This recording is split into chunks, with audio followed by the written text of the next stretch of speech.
Allrounder অনেক ধরনের হতে পারে।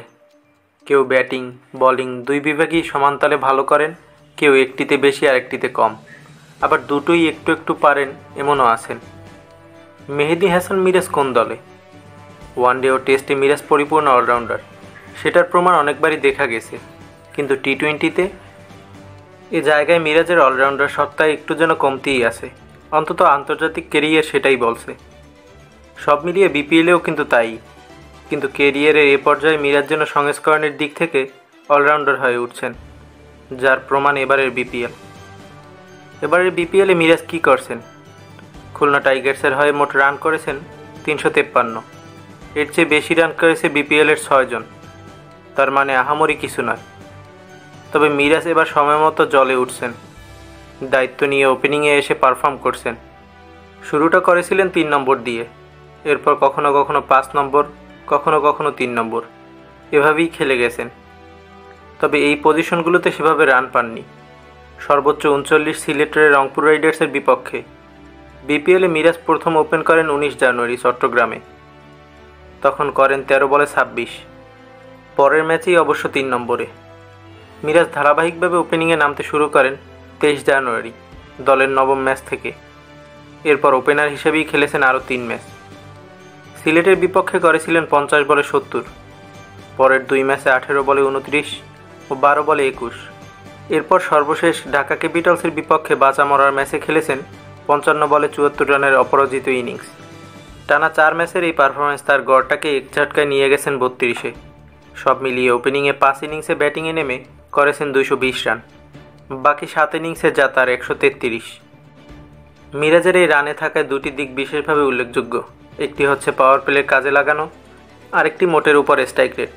ওপেনার হিসেবে খেলা 5 ম্যাচে মিরাজের স্ট্রাইক রেট ছিল এমন: 200, 140, 161, 175 ও 134। ওপেনার মিরাজের এমন পারফরমেন্সের পর সমর্থকেরা আক্ষেপ করেই বলতে পারেন, খুলনার অধিনায়ক হয়েও কেন তিনি শুরুতে ওপেন করলেন না।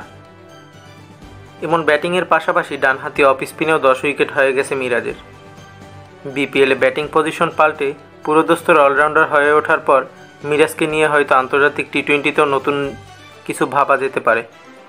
পরিসংখ্যানও কিন্তু পক্ষেই আছে। মিরাজ এখন পর্যন্ত দেশের হয়ে 29টি টি-20 খেলেছেন, রানের গড় মাত্র 17। টি-20তে যেটি সবচেয়ে বেশি প্রয়োজন সেই স্ট্রাইক রেটও মাত্র 116, মানে গড় পর্দার চেয়েও খারাপ। এবং দুর্দশার অনেকগুলো কারণ থাকতে পারে। সামর্থ্যের প্রশ্ন আছে, আবার তাকে নিয়ে পরীক্ষা নিরীক্ষাও তো কম হয়নি। জাতীয় দলে 24 ইনিংসে ব্যাটিং করেছেন, যেখানে 3 নম্বর ছাড়া 1 থেকে 9 পর্যন্ত প্রতিটি পজিশনে ব্যাটিং করেছেন, অর্থাৎ ব্যাটিং নিয়ে টানা হেঁচড়া চলছে প্রতিনিয়তই। আবার বল হাতেও খুব একটা সফল নন, 29 ম্যাচে 14 উইকেট, যা মিরাজ দলে কেন থিতু নয় প্রশ্ন করার সুযোগ সংকুচিত করে দেয়। নিয়মিত না হলেও টি-20 দলের বলয়েই থাকেন মিরাজ, অন্তত গত অক্টোবরে ভারত সিরিজের পর থেকেই। সেই সিরিজ দিয়ে 14 মাস পর বাংলাদেশের টি-20 দলে ফিরেছিলেন তিনি। ফেরার পর ভারত ও ওয়েস্ট ইন্ডিজে ম্যাচ খেলেছেন 4টি। মিডল অর্ডারে নেমে রান করেছেন যথাক্রমে 35, 16, 26 ও 29। একটি ম্যাচে টি-20 মেজাজে ব্যাটিং করতে পারেননি। এই 4 ম্যাচের মধ্যে তিনি সর্বোচ্চ স্ট্রাইক রেট নিয়ে ব্যাটিং করেছেন ওয়েস্ট ইন্ডিজের বিপক্ষে সিরিজের শেষ টি-20তে 126.08। বোঝাই যাচ্ছে মিডল অর্ডারের সেরাটা দিতে পারছেন না তিনি। মিরাজ নিজের সমস্যার সমাধান এবারে বিপিএলে নিজেরই দেওয়ার চেষ্টা করেছেন। ওপেনিং করছেন, সফলও হচ্ছেন। বাংলাদেশ দলও কিন্তু ওপেনার মিরাজকে দিয়ে চেষ্টা করেছিল।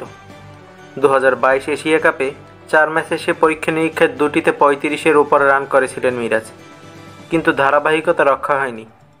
এবার বিপিএলে ওপেনিংয়ে থিতু হওয়ার মাধ্যমে কি সামনে জাতীয় দলে একই পজিশনের জন্য বিবেচিত হবেন মিরাজ?